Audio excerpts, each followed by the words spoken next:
Hi everyone, this is Miss Smith and this is the first session of what I'm calling this year remote revision. So if you've got older brothers or sisters or friends in other year groups, you might know that we usually in normal circumstances would do breakfast clubs to help you prepare for the exams. And we'd normally do those in the hall and there'll be a big group of us, but obviously we can't do that this year. So we're going to try and do it remotely. So I'm going to try as often as I can to record a little video for you on our literature text. So at the moment we're starting with Macbeth and then we'll go on to an Inspector Calls and then we'll have some on poetry in the future and we'll try to build some language ones in as well. I think probably this first one you might be watching in your classrooms with your teacher, but we'll in the future send them out to you, probably starting after Christmas. We'll send them out regularly to you with a PowerPoint and a voice recording. So this one should give you a little insight into what those sessions will be like, and hopefully you'll want to do them so that you can get lots of extra ideas about your literature texts. So this one, this first one is really, it's going to take the form that they will take in the future. So there'll always be a sheet for you to fill in and clips and things like that and lots of ideas. It's just really my ideas from what I get whenever I'm looking at each text or what I've been reading or listening to that week. So I might say things that are different from your teacher or that your teacher or someone in your class has got different ideas. But the idea is I'm just exposing you to as many ideas as possible. Mine certainly aren't the definitive ones and you might find yourself disagreeing with me, but that's absolutely fine because it's just all about hearing as many interpretations and looking back at the texts as many times as you possibly can to help you develop your knowledge of the texts and get lots of ideas. Okay, so let's move on. So you've got an image here to have a look at. It's just to get you thinking, what do you think the focus of today's recording about Macbeth will be? So it's quite obviously an image of the banqueting scene. So that's what we're going to focus on today. And we'll look at a little extract from the scene and hopefully you'll develop lots of ideas that you can go off and think about. So this is your extract that we're going to have a look at today, and everything's going to be kind of based around this extract, and it would be good if you printed off this slide from the PowerPoint that's accompanying it so you can fill it in as you go. So we're looking at Act 3, Scene 4, which is the banqueting scene, and if you see this box down here, I've tried to put what might be a possible question. So you might, if you got this extract in the exam, you might get asked to look at how Shakespeare is exploring changing states of mind. So obviously we're looking at changing states of mind in this extract and elsewhere in the play. However, that's just a possible question. So I'm going to talk about all sorts of different things really, and then you can just use that to practice writing an essay if you wanted to. So you could kind of tie it down to changing states of mind if you wanted to write about it specifically. Really, all I want to do is give you lots of ideas about the banqueting scene, and then you can use them in any way you like. Okay, so each session that we do for remote revision, you'll get an extract like this for Macbeth, because obviously that's what it would look like in the exam. Okay, so the first thing that we'd want to do with an extract is put it into context. So you can start to jot down some ideas around it, just reminding yourself where it's from and what's been happening before. And as we go on, you can jot down any ideas that occur to you in these boxes. I'm not necessarily always going to be directing you to a box. You can use your judgment. It might just help you organise your notes. If you're somebody who doesn't like the boxes, you might just want to print out the extract without the boxes. Okay, so thinking about context, so have a little look at it. You know it's from Act 3, Scene 4. If you have a look at the first line, which of you have done this? And the Lord say, what, my good Lord? Macbeth says, thou canst not say I did it, never shake thy gory locks at me. You can see it's from the banqueting scene, the moment when Macbeth sees the ghost of Banquo and starts to feel real fear and terror at what he's seeing. And obviously we can see there the confusion of the lords who are present. So before we go into analysing it in any close detail, we want to put it into context, as I said. So we want some ideas about what's gone before, what's just happened, what does the audience know, what does the audience know that's different from what the characters on stage know, all of those kinds of things. So putting it into context, you need to think about the fact that Macbeth is now king. He's increasingly powerful and has started acting alone, so he's not including Lady Macbeth in his decisions. So we already know that he has engaged 2 murderers, it becomes 3, to murder Banquo and Fleance, and he hasn't told Lady Macbeth about that at all. He tells her, be innocent of the knowledge, dearest Chuck. He doesn't want to involve her. We don't really know why. Is he just sort of getting more risk-taking in his behaviour? Is he kind of troubled by the control that she's had over him and he's breaking free? But certainly keeps her at arm's length. The other thing to think about, I've put there, he's deeply troubled and uneasy. He's acting on his own and he's doing these things now, and we hear him speak quite confidently with the murderers when he tries to persuade them what to do, but he doesn't seem happy. I mean, there's never a moment when he seems happy and confident about what he's doing, and that, you know, there's never been a kind of moment of we've made it, we're king and queen now, let's celebrate. He's always uneasy, and indeed just before the banqueting scene he tells his wife, doesn't he, full of scorpions is my mind, dear wife, before he meets the murderers. So his state of mind is troubled from the start of this scene, isn't it? So the banqueting scene is an important banquet. We know that there's lots of guests there of all different status, but very important guests there. He tells them at the beginning of the banqueting scene, you know your own degrees, sit down, which tells us we've got people of varying importance there, but some very important guests there. So it's a very public scene, isn't it? And we heard him talk about Banquo as being his chief guest at the banquet when he saw him earlier on that day. So he's kind of set Banquo up for feeling reassured that he would be at the banquet, and you know that there's nothing untoward going to happen. But obviously, as we know in this play, appearance and reality are 2 very different things, aren't they? So just before our scene begins, the murderers arrive and have a conversation with Macbeth to tell him that they've successfully murdered Banquo, but Fleance has escaped. So there's like a moment of success, and Macbeth praises the murderer, which shows how sort of callous he's become, doesn't it? He kind of talks about how sort of exceptional the murderer is, forgetting that he's talking about his best friend who's been murdered. But that sort of success is short-lived because he finds out that Fleance has escaped, and he says, then comes my fit again. So he acknowledges that disturbs him immediately and unsettles him. So the banquet never really gets started in a good way. Macbeth is unnerved and unsettled from the outset, and then the ghost appears at the banquet and takes his seat. So thinking about seats and thinking about who's seated where is an interesting thing to do with this scene, because obviously we know Macbeth is a usurper. A usurper is somebody who takes somebody else's position. So Macbeth has taken Duncan's position, hasn't he? He's taken Duncan's throne, and this scene is a really important scene in the play, isn't it? It's a key scene and something of a turning point. But Banquo's ghost's action of taking a seat at the banquet reminds us that Macbeth himself has taken Duncan's seat, and that he's a usurper, and that he is in a position which is not rightfully his, not naturally his, and that he shouldn't be there. So some other things to think about. It's interesting to kind of think about, if we're talking about Macbeth's state of mind, it's interesting to think about how different his approach is here. Although I've just said he says things to Lady Macbeth like, full of scorpions is my mind, dear wife. So we know he is unsettled and troubled, but we haven't seen the kind of agonising over the murder of Banquo in the same way that we did earlier on in Act 1, Scene 7, when he was really deliberating and debating and having a moral dilemma about whether to kill Duncan. He seems to kind of decide this on his own, and once he's decided, he engages the murderers and he acts pretty swiftly, doesn't he?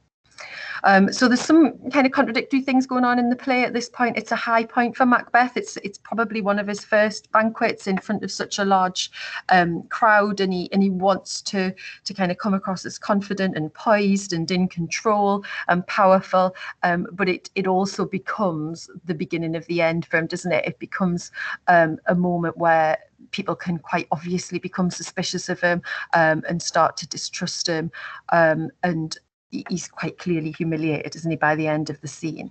So it's a high point, but it's also the beginning of the end. Appearance versus reality is really important for you to keep in mind as we go through this scene. Obviously, a ghost is a really key symbol of appearance versus reality, isn't it? And that idea of doubting what's before your eyes. So think about that. And the key vocabulary that we should be thinking about, this is a moment of crisis for Macbeth. It's a turning point, and there's this juxtaposition between the kind of vision of himself, or the version of himself that he wants to present as king, and how powerful he is, and what that really is in reality. So keep those things in mind as we go. You might want to pause the video for a moment and add some of those ideas to your sheet before we go on.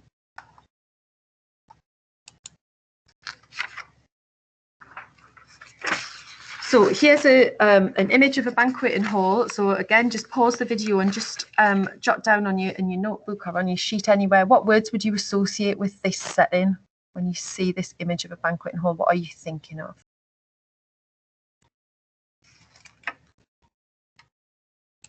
Okay, and another question for you, just literally jot down the things that happen here. What happens in a place like this?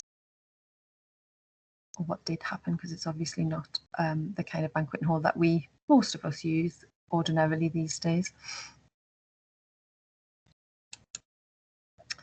And have a think about the kind of food that might be served at an event that was held in a hall like that. Jot down your thoughts.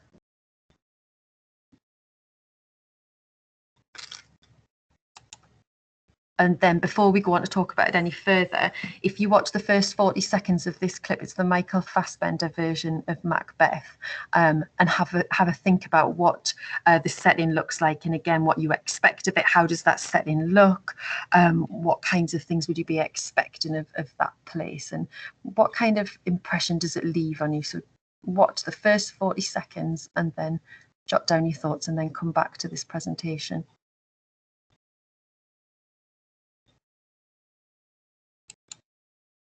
Okay, so some of the things that I was thinking about, you might have some of these words down in your notes. So it's a really grand place.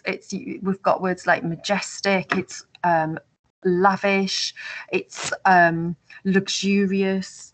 It should be an enjoyable experience. So what we would expect to happen there is people to be engaged in perhaps celebration, certainly enjoyment of food, very rich food, lots of courses to eat, lots of different drinks. You would expect conversation, noise, bustle, but it's also a very ritualized, orderly event where people are asked to be seated at certain times, where the host will speak at certain times. So it's a place of order. Now, you know how important the theme of order versus chaos and order versus disorder are in the play. So have a think about the implications of when those things are disturbed. Okay, it's very much a scene that is symbolic of majesty and symbolic of power and status.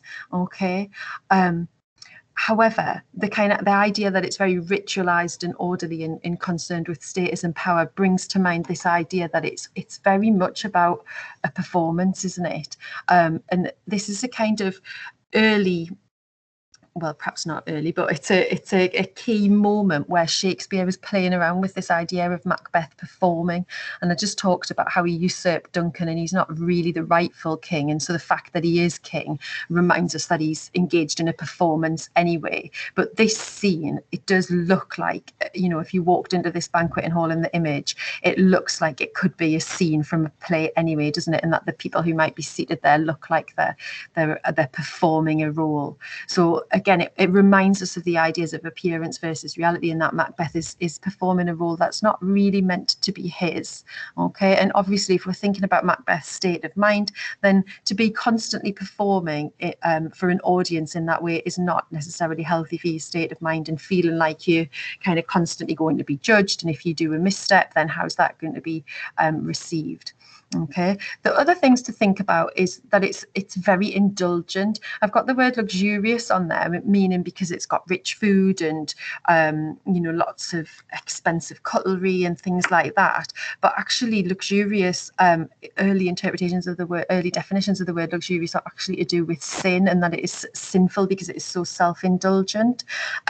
So there's something going on there with the idea of the banqueting scene and the kind of idea of indulgence. indulgence, and it is a very visual symbol of Macbeth's indulgence as his role as king. So there's some other ideas for you to think about there. Okay, the last thing is just point out to you is this idea of it being a very public scene. You should always, when you're looking at your scenes from the play, have a think to yourself first, is this a public or a private scene? Is it quite intimate just between Macbeth and Lady Macbeth, or is it just a character on their own delivering a soliloquy? Well, this scene is a very public scene and there's lots of people there. And one of the reasons why I wanted you to watch that Michael Fassbender clip is because that director really draws our attention to how many people are there on the scene. I've put links to some other versions of this scene later on in the PowerPoint presentation for you. And if you watch those, you'll notice that some directors don't include lots of people. There's just a few people around the stage or seated around the table. But the Michael Fassbender version that you've just watched kind of really brings home how public Macbeth's humiliation is and how public a display he has made of his mental state and his loss of composure. Okay, so you might just want to take a moment to jot down any thoughts there before you move on. So next thing for you to think about is why you think Shakespeare chose the Banqueting Hall as the setting for Banquo's ghost to appear. I've just touched on those reasons, really. It's obviously such a public scene for Macbeth's humiliation, and it's going to be a big scene of spectacle. Now, you know that the Jacobean audience at the time that Shakespeare was writing loved to see big dramatic moments. They liked scenes of drama and crisis and spectacle. So this would really play into their hands, and I'll talk a little bit more about that later on, but have a little bit of a think. There's something incongruous as well about a ghost appearing at a banquet. So that idea of the banquet being all about celebration and kind of enjoyment in the moment, enjoying a meal, enjoying company, and it just being a pleasurable experience, but for it to be disturbed by this symbol of the dead and this symbol of the past and of Macbeth's guilt is pretty jarring, isn't it? So there's that juxtaposition again between the kind of what the scene should be and what it becomes. Okay, so we haven't actually read the scene together, and I'm not going to read it to you as much as I do enjoy playing all the parts in Macbeth. So again, go back to the Michael Fassbender version, follow the link on the PowerPoint and watch from 2 minutes 49 to 4 minutes 31. And I think it's pretty faithful to the text, but again, you get that idea of the scene there. You can see all of the different people who might be present at the banquet. You can see the different status of the people. And just again, that really important detail for me that it's such a public scene. So go back and watch that now and rejoin this presentation when you're ready. Okay, so some ideas then for you to think about here about the appearance of Banquo's ghost. So all the way through the play, right from that first scene, we've had the sort of encroachment on the normal mortal world of the supernatural. So we've started with the witches, we've had supernatural daggers, possibly, if you interpret it as a supernatural event. We've had kind of shrieks and cries in the air. We've had animals behaving in unnatural ways. So this could be seen as a moment of climax of all of these little supernatural invasions into the normal world. So it's almost like that you could argue the supernatural are taking over and about to overwhelm things, and certainly Macbeth is overwhelmed by the supernatural in this scene, isn't he?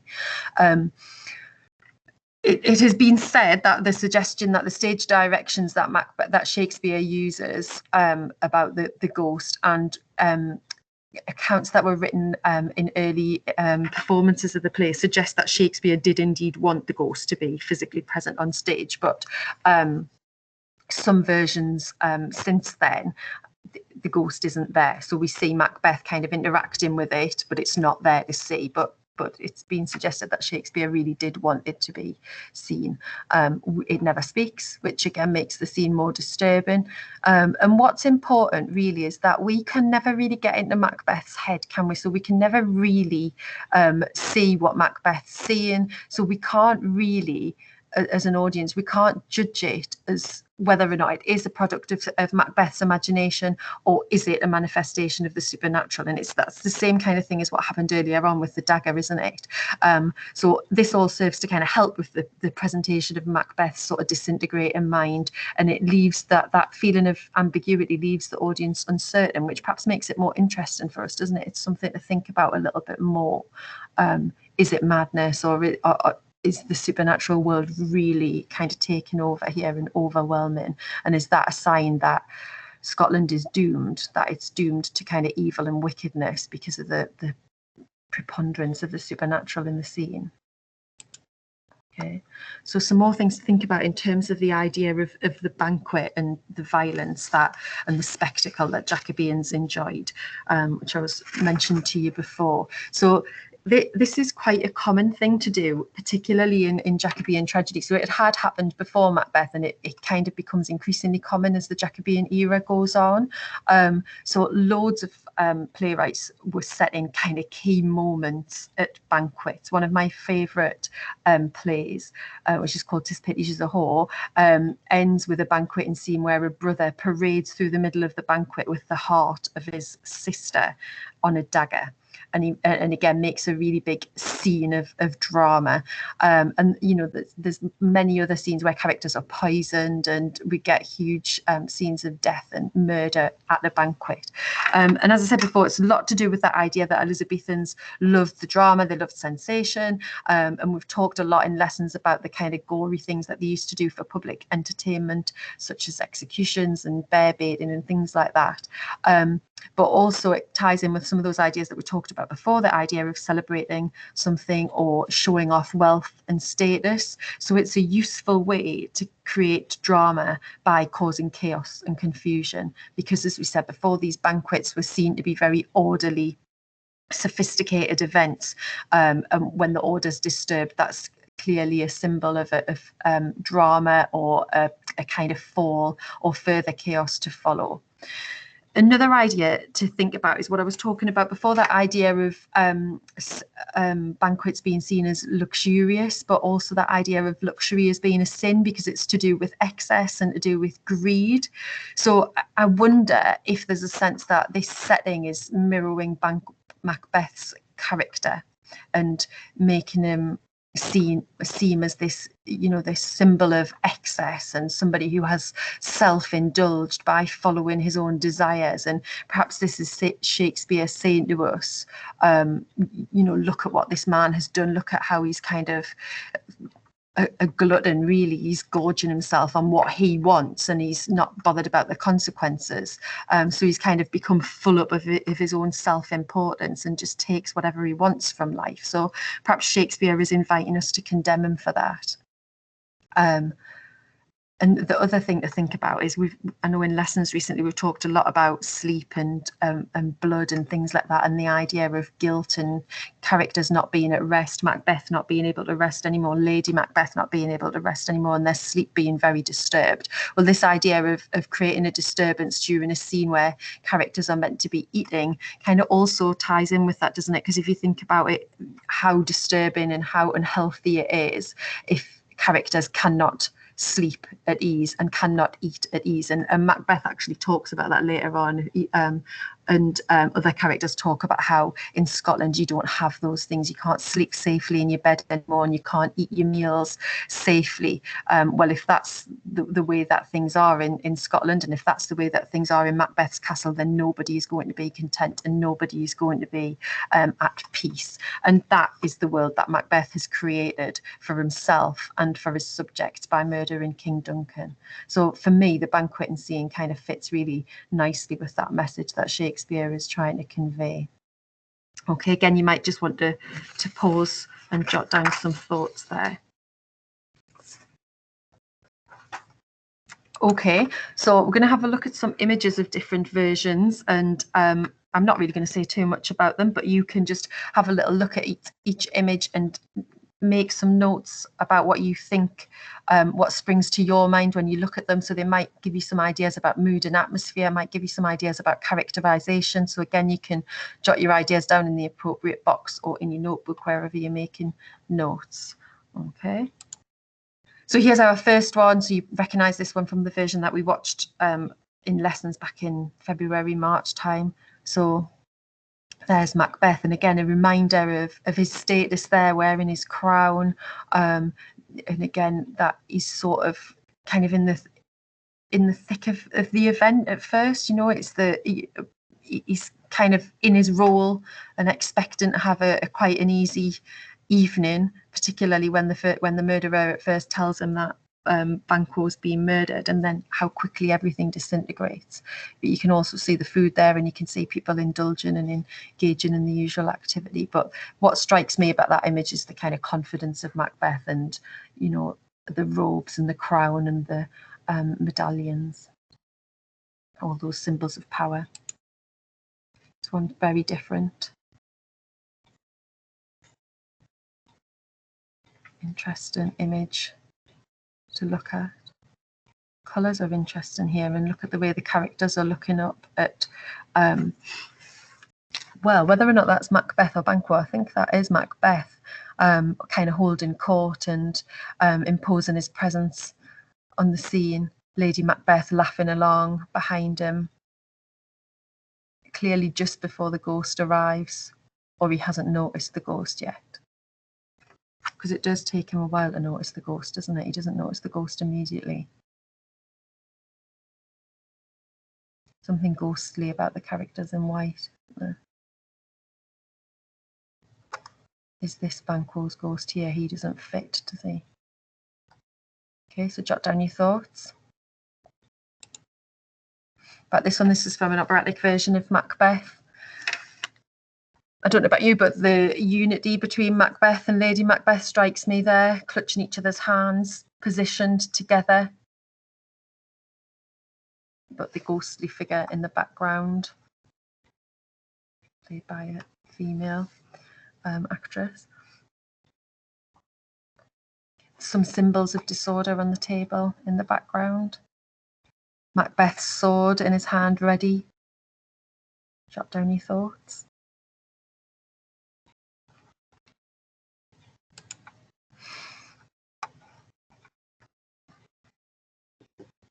Different one again. See Banquo here pointing.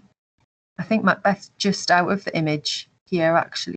Lady Macbeth's there, but you see characters looking to where Macbeth would be. Quite a modest banquet, this one, in comparison to some of the other ones that we've just looked at, and in particularly in comparison to the Fassbender one, I think. The white gowns of Lady Macbeth are interesting, aren't they? Okay. This one's very interesting, isn't it? Again, I think this one's from an opera version of Macbeth, but look at the power that's given to Banquo in this scene. And we've talked a lot already about how powerful Macbeth is trying to be, and the idea, the image of his power that he's trying to portray to his subjects and his lords during a banquet, and that idea of the banquet itself being a symbol of power. But this image clearly suggests that Banquo is in control, doesn't it? And that Banquo is an oppressive force there, and that the ghost of Banquo and the guilt that's associated with the death of Banquo will be destructive and oppressive for Macbeth. And again, another quite different one. Banquo sitting in a throne there at the back. So think about the symbolism of that there, and the idea that that's what's really propelled Macbeth forward in his kind of murderous activities, isn't it? That he's trying to stop Banquo's line of children, his line of sons becoming kings in the future. And here Banquo is seated in the throne seat there. This one kind of makes clear, well, I think it's been suggested in some of the other ones as well, but that this scene, as well as mentally disturbing Macbeth, kind of physically disturbs him as well, doesn't he? He has this physical reaction to the appearance of the ghost. Okay, so things that have struck me through as we've been talking and as we've been looking at those images again, as I've said before, it's a really public humiliation, this kind of physical response as well as mental one.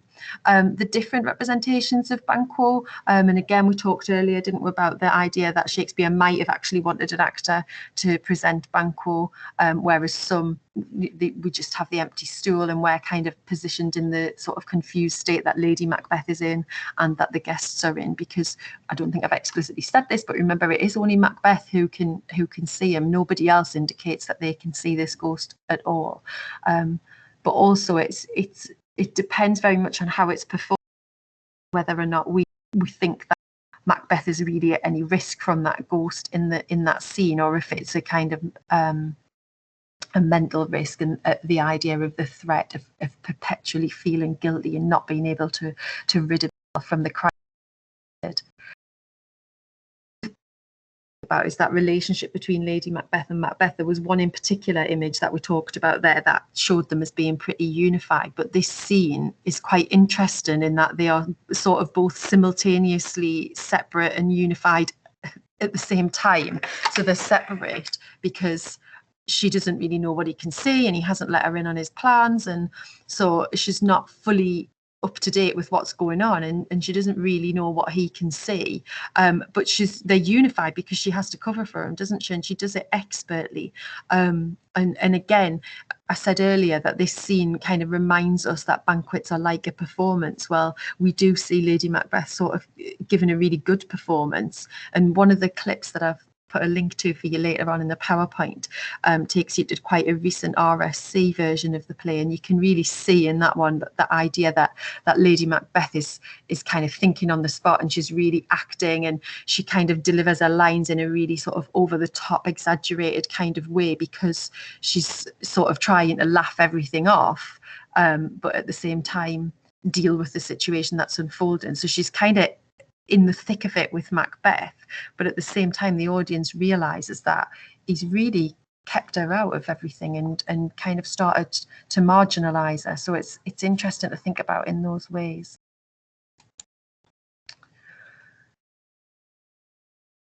So, you know, this is a really great scene, isn't it, for demonstrating the psychological damage that Macbeth's violence and Lady Macbeth's urging of that violence has done. So in terms of his psychology, this is a key moment, isn't it? It's a real turning point, because also he realizes in this scene, and just after our extract, he realizes that he will have to carry on in this way. He will continue to shed blood. He says blood will have blood, doesn't he? And he knows he can't kind of disassociate himself from these crimes. He can't untangle it. He can't go back. He must continue. Okay. So in terms of our scene, and looking in a little bit more detail at the scene and looking at what's going on, have a little think about where you think Macbeth actually notices the ghost.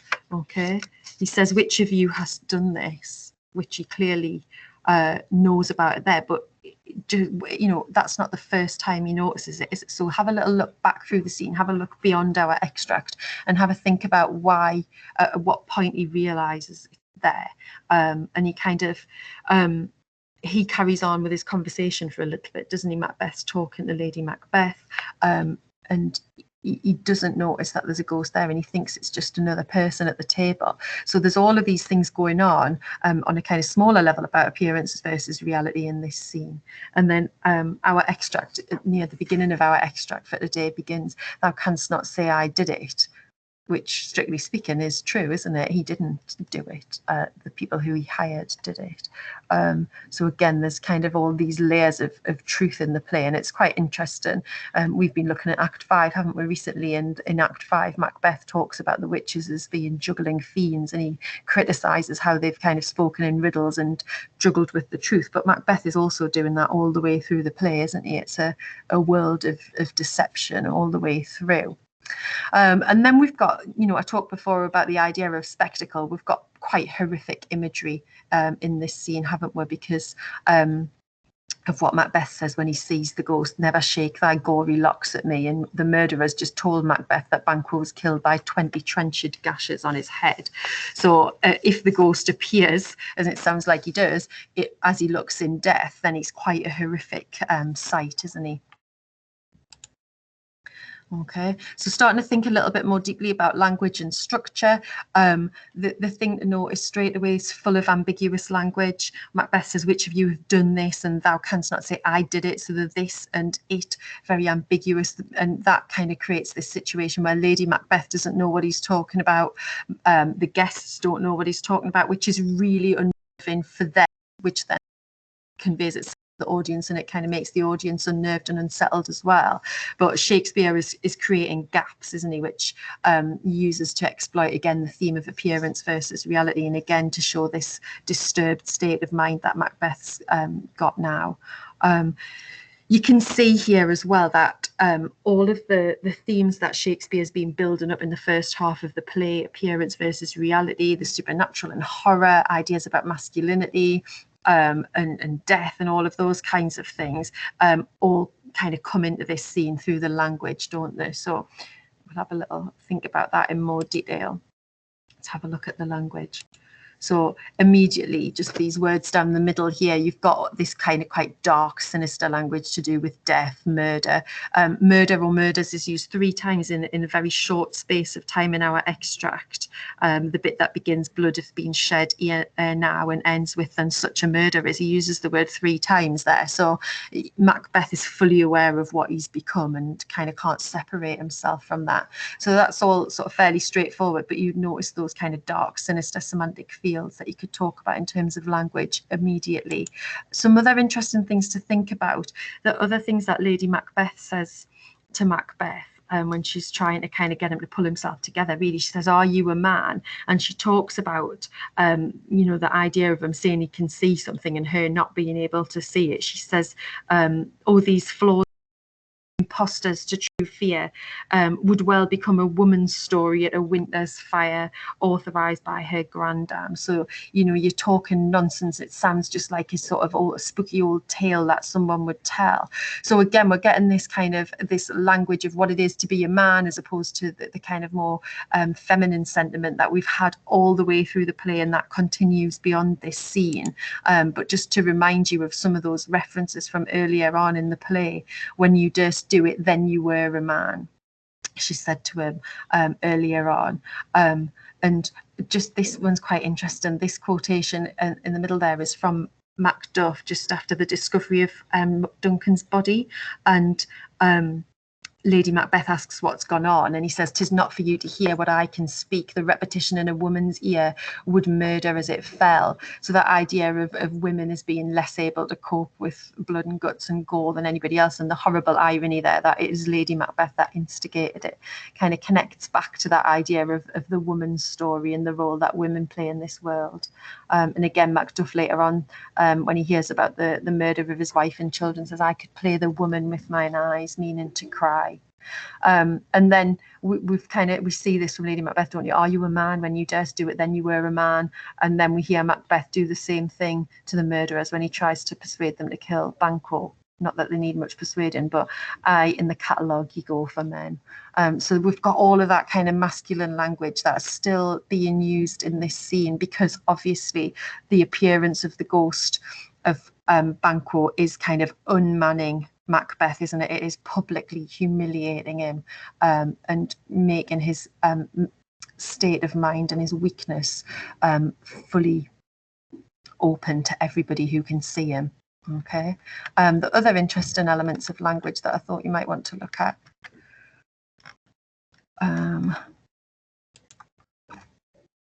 Lady Macbeth says to him, "Why do you make such faces?" And she says, "This is the very painting of your fear," which struck me as being interesting quotes that again connect with the idea of appearance versus reality, that idea of putting on a face, look like the innocent flower but be the serpent under it, that kind of thing that we hear all the way through the play, but also the idea of kind of a painting of your fear, that kind of showing something about yourself. And again, this is language that we've heard before, and that we're going to hear again later on in the play. So later on in this scene, Macbeth says to Lady Macbeth, "When now I think you can behold such sights and keep the natural ruby of your cheeks." He's talking about believe that Lady Macbeth kind of is staying pale and a kind of complexion is normal. She hasn't either gone really pale or flushed with fear at seeing the ghost, but he can't contemplate that she can't see it, that he can see it, but she can't. And this is cropped up earlier in the play.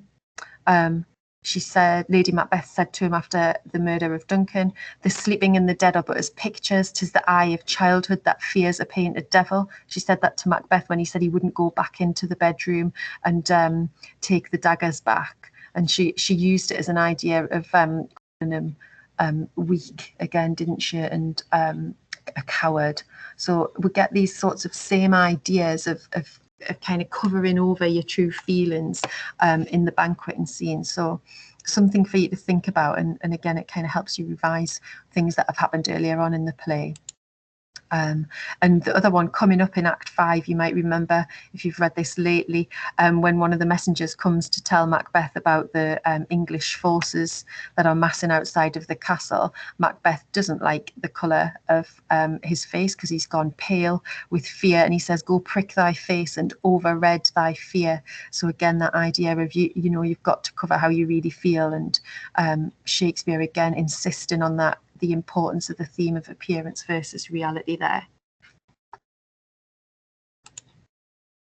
Okay, so we're almost finished now. So we're kind of going back to where we started. So the rest of the banqueting scene unfolds, and it's for us to kind of think about what Shakespeare's doing here with the rest of the banqueting scene. So ultimately the scene ends with Macbeth and Lady Macbeth sort of absolutely exhausted together, trying to kind of make sense of what's happened and what they're going to do. But really what Shakespeare has done has created exactly the opposite mood and atmosphere to the one that the banquet began with, and to the one that Macbeth was hoping to create for the evening. And in doing so, he created a setting to an exact mirror to what's going on in Macbeth's mind. So, you know, very damaged and broken, chaotic, disordered, stressful, kind of mirroring the corruption that Macbeth has unleashed on Scotland. Lady Macbeth tells him, you've displaced the mirth. Well, yes, he has, but not just at the banqueting scene, throughout the country as a whole. So the nobles are ordered out, which perhaps foreshadows the kind of the way that his thanes leave him later on in Act 5, and he talks about that a lot, doesn't he? He's very preoccupied by that. But we're left with these two quite pitiful figures at the end of the banqueting scene, trying to process what's just happened and trying to kind of see if they can make anything better. Okay, so some final things to think about in relation to that. This is the last time we see Lady Macbeth before she sleepwalks in Act 5. So you might want to think about how she's presented across the scene as a whole. Okay, she's last lines to Macbeth, and the last things that they say to each other actually is, you lack the season of all nature's sleep, which I was just talking before about how important it is to get those things like sleep and rest and food and sustenance. So she says, you lack the season of all nature's sleep. Ironically, the next time we see her, she's sleepwalking, and we have a line, yet here's a spot. And the idea that both of them are so guilty that they won't sleep or rest perfectly anymore. Okay, and that's the next time we see her, but the gentlewoman tells the doctor that she's been walking in her sleep before that and has been not been at rest. Okay, as I've said, the scene ends with them really exhausted. It's very late at night at this point, and again Macbeth asks Lady Macbeth, what is the night? And she says, almost at odds with morning, which is which reminds us of the idea of the theme of appearance versus reality. Can't even, in the world of Macbeth Scotland, we can't even tell when it's night and when it's day anymore. Everything is so confused and disordered.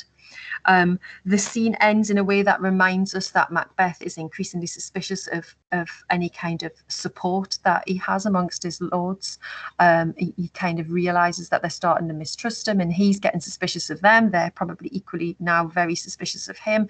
He's very concerned about the fact that Macduff didn't come to the banquet, which is obviously a huge snub, and he asks Lady Macbeth what she thinks about that, which reminds us of a time when Macbeth did include his wife and he did value her opinions. But But also when he asks her that, he says something which I think is very telling about Macduff. I mean, I know he's been murdering a lot of people and making a lot of people unhappy, but there's just a little line here which just also reminds us of he speaks. Did you send to him, sir, meaning Macduff? And he says, I hear it, by the way, but I will send. There's not a one of them, but in his house I keep a servant feed. So he's got people spying on his lords. So that, amidst everything else that's going on, that for me is just like, yeah, he is abusing his power in every single way, isn't he? And then we get these lines which again remind us that even though he's so sort of covered in blood already and so guilty and so ill at ease and so utterly miserable, he realizes that he will have to carry on and says, I am in blood stepped in so far that should I wade no more, returning were as tedious as to go o'er. And then he really kind of ominously ends the scene. The final words of the scene is, but yet, but you indeed, obviously indeed word there, but reminding us of the two separate words indeed, that like there are more terrible things that we have to do. And again, the word deed echoing the words from Act 2, Scene 2, when Lady Macbeth and Macbeth have murdered Duncan, and never use the word murder, but keep talking about the deed. So the banqueting scene is really important for lots of reasons, but it ties together a lot of themes and motifs and ideas that Shakespeare's been playing around with the whole thing. Okay. And last thing for you to consider is where else you might look if you were going to branch your notes out to write an essay and you were writing about Macbeth's state of mind. You might want to look at Act 1, Scene 7, where we have a big, where we see Macbeth really debating with himself and wrestling with his conscience, and come at the conclusion that he's not going to kill the king. We will proceed no further in this business, but then comes round again. Act 2, Scene 1 and Act 2, Scene 2, the aftermath of the murder. And Act 2, Scene 1, is this a dagger? That would be a useful space to look, because obviously we've got the supernatural element of the dagger, but again, the idea that he needs persuading and that he kind of anticipates the guilt and disorder that he's going to experience afterwards. Act 5, Scene 5, where he kind of comes to the conclusion that he's got everything wrong, is meaningless. You could look at his soliloquy in Act 5, Scene 5, tomorrow and tomorrow and tomorrow, because that would be a lovely complement. But I'll leave you to think about those things further. And as I said before, I've included some links to you to have a look at some different versions of the scene that would give you some more ideas. Okay, I hope you found that useful. Thank you for listening, everybody. And I hope you've got lots of really great notes. And as I say, there'll be more breakfast club sessions, or remote revision as I'm calling them, coming for you after Christmas. Thanks, everyone.